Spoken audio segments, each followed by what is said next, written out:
Welcome to the Deep Dive. We often hear Arthur C. Clarke's line, any sufficiently advanced technology is indistinguishable from magic. Yeah. And today, that magic really feels like artificial intelligence, especially as it races towards, something maybe like artificial superintelligence or ASI. It's changing everything, particularly the economy. We've pulled together quite a bit of source material, sort of under the theme, Future of Jobs in the Age of Magic. And our goal here is to really dig in, get past the buzzwords, and pull out what you actually need to know to handle this massive shift. Yeah, what jumps out right away from these sources is just the speed. It's accelerating incredibly fast. We're not just talking about AI helping out here and there anymore. We're looking at what they call Industry 5.0, which sounds technical, but it's really about putting humans back at the center, using AI, robotics, the Internet of Things ethically to empower people, not just replace them. But there's a real tension there, isn't there? Oh, absolutely. On one hand, this tech could, free us up from worrying about basic survival. Let us focus more on science, health, art, culture, all that good stuff. But at the same time, it's causing huge disruption in the job market, like right now. The big question swirling around in these sources is who's feeling it the most and why? And that's where some findings from Stanford economists get really interesting and maybe a bit unexpected. Most people thought automation would hit, manufacturing first or routine physical jobs. Right, the classic blue-collar automation fear. Exactly.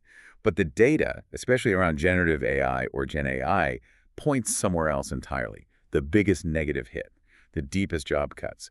They're concentrated among young, entry-level, white-collar workers. Think new grads. Yeah, people just starting out in jobs like accounting, auditing, secretarial roles, admin support, even entry-level coding and sales support jobs. It's quite a split, isn't it?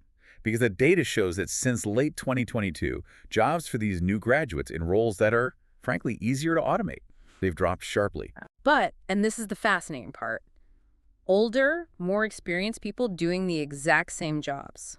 Their employment is stable, sometimes even growing. So why? What's the difference? It really seems to come down to this idea of tacit knowledge. And, soft skills too. Tacit knowledge, like the stuff you can't easily write down. Exactly. It's the intuition, the judgment, the little tricks of the trade you pick up over years. It's the experienced programmer who just knows the code feels off, even if it technically works. Or the seasoned salesperson reading the room, picking up on subtle cues Gen AI would completely miss. Okay. So AI can't just download years of experience. Not yet, anyway. And that's the problem for new grads. They mostly handle the more routine parts of the job. They haven't built up that deep institutional knowledge or those client relationships. So they end up competing directly with AI tools that can do the work of, 10 people? Yeah. And faster and cheaper, too. Precisely. And the really worrying sign, as mentioned in the sources, is how companies are reacting. You mean they're not just lowering wages? No, they're cutting the jobs entirely. It suggests that in these specific areas, AI isn't just helping humans, it's replacing them, where that deep experience is missing. It's like the new grads are the canaries in the coal mine for this wave of automation. That's a good way to put it. And the potential scale is staggering. Some predictions cited are talking about up to 85 million jobs being either wiped out or fundamentally changed. This isn't a slow creep. It feels more like a rapid restructuring. Okay, let's switch gears slightly. From the job market impact to the technology itself, what can these AI systems actually do right now? We need to get a handle on their capabilities. Well, they're already surprisingly capable at handling complex, multi-step projects from start to finish. You mean like the whole process, planning, building? Yeah, planning it out, building the components, executing the plan, and even analyzing the results and self-correcting, like finding bugs in code it wrote itself and fixing them. Wow. And day-to-day tasks. Oh, they excel there. Summarizing huge amounts of text, drafting emails or reports, scouring the web for information, spotting hidden trends in data, even building websites or apps, and producing pretty professional-looking videos. Or what about, raw intelligence? I saw mentions of IQ scores. Right. It's a crude measure, maybe, but useful context.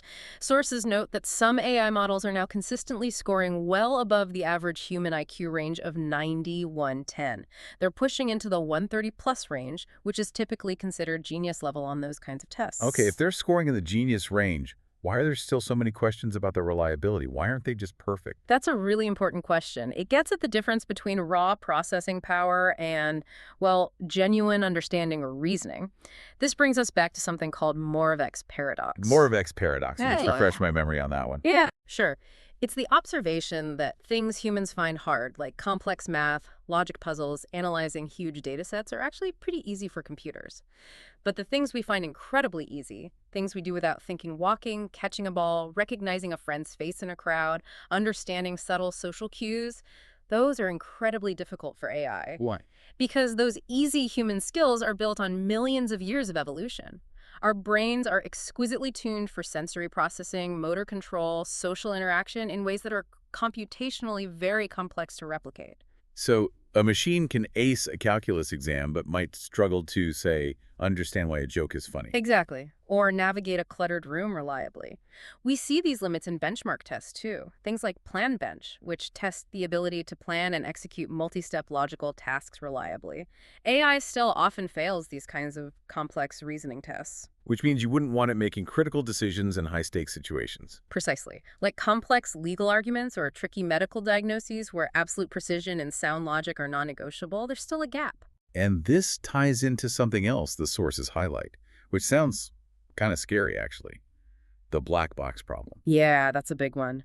It means that even the engineers building these incredibly complex large language models, or LLMs, don't always have a full scientific grasp of how they work internally, how they learn, how they reason, why they produce certain outputs and not others. So we're building and deploying technology we don't fully understand. To a degree, yes. We understand the inputs and outputs and the general architecture, but the complex internal dynamics, the why behind a specific answer, can still be opaque. That sounds risky. It certainly carries risks, and that's why independent research, like the work done at places like Stanford HAI, the Human-Centered AI Institute, is seen as so incredibly important. They're trying to do the open science needed to actually understand these systems from the ground up, which is vital for society. Okay, so we have this incredibly powerful, slightly mysterious technology.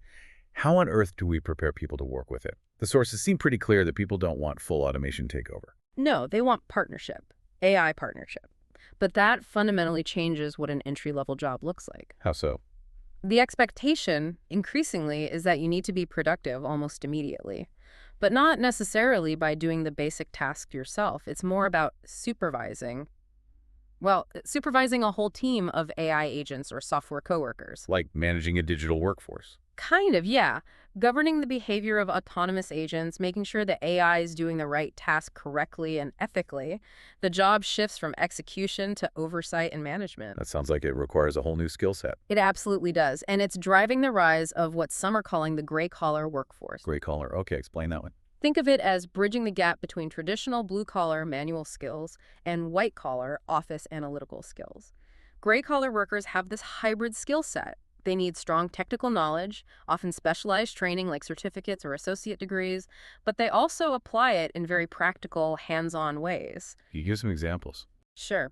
Think IT network admins managing complex cloud systems, or skilled medical technicians operating sophisticated diagnostic equipment, even advanced electricians installing and troubleshooting smart home networks. Right, they're using advanced tech, but they also need that hands-on problem-solving ability, that tacit knowledge again. Exactly. They need the human judgment to handle real-world messiness, the unpredictable stuff that an algorithm just wasn't trained for. It combines the technical know-how with practical application. So this gray-collar role sounds like a much safer place to be than those easily automated entry-level white-collar jobs we talked about earlier. It definitely seems more resilient, yes, because it blends skills AI struggles to replicate. Which puts enormous pressure back on education, doesn't it? If rote learning isn't the answer because the AI already knows the textbook, then the whole system needs a revamp, urgently. The sources are pretty unanimous on this. Higher secondary schools, universities, they need to move fast towards more experiential learning, project-based work, multidisciplinary approaches. Memorization out, application in. Pretty much. And the absolute baseline skill everyone needs, technology literacy. Which means more than just knowing how to use a computer, right? Oh, way more. It means understanding AI, what it can and can't do. It means data literacy, how to interpret and question data. It means cybersecurity smarts, and crucially, digital ethics. knowing how to use these powerful tools responsibly. And it's not just about tech skills in isolation. No, the future jobs demand a blend. Domain expertise plus AI skills. The sources even mentioned employers looking for engineers who also have strong humanities backgrounds and high emotional intelligence. It's about synthesis. So what skills should people be focusing on, say, for the next decade? Well, looking towards 2030, the lists consistently show AI and big data skills right at the top, obviously. But immediately following are things like creative thinking, resilience and flexibility, analytical thinking, curiosity, lifelong learning. It's that human-tech blend again. Okay, so let's pull this together. If machines are handling more of the routine analytical stuff, how does an individual build a career that's, AI-proof, or at least AI-resistant? The advice from leaders in the field, people like Dario Amodei at Anthropic or Reid Hoffman from LinkedIn, seems to boil down to two things. One, get really, really good at using the AI tools.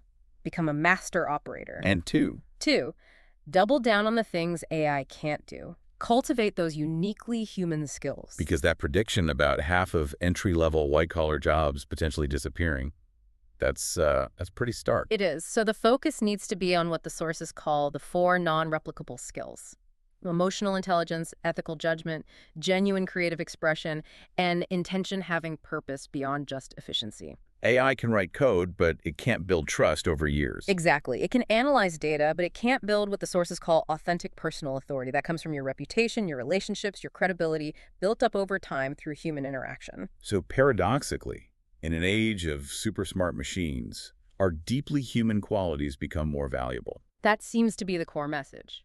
Things like building genuine friendships in business, fostering alliances based on trust, staying connected to other humans to combat the empathy erosion that can come with too much tech immersion.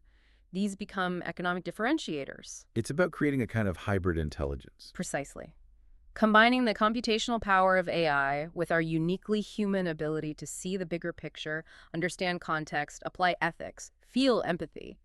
That ensures the solutions we create actually work for humans in the long run. We should probably also touch on the physical reality underpinning all this. This AI magic isn't free, is it? Not at all. That's a critical point, often overlooked. Data might be the new oil, but the infrastructure needed to process it is incredibly resource hungry. You mean power. Power and water, primarily. Data centers consume enormous amounts of electricity and need vast quantities of water for cooling.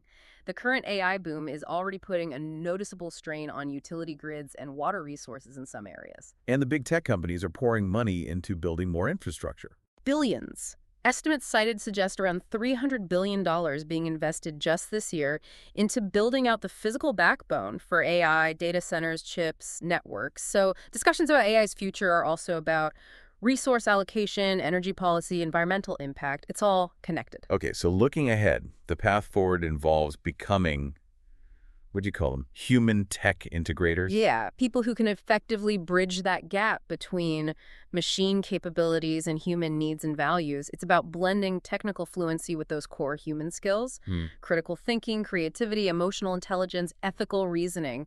That seems to be the winning combination. It really brings us back to that fundamental question posed in the source material, something for all of us, for you listening, to really think about. Every tool we create changes us, subtly at first, then maybe profoundly. But AI is different because it mimics our own minds, our cognition. So the question that sticks with me is, are we shaping these tools, or are they ultimately shaping us?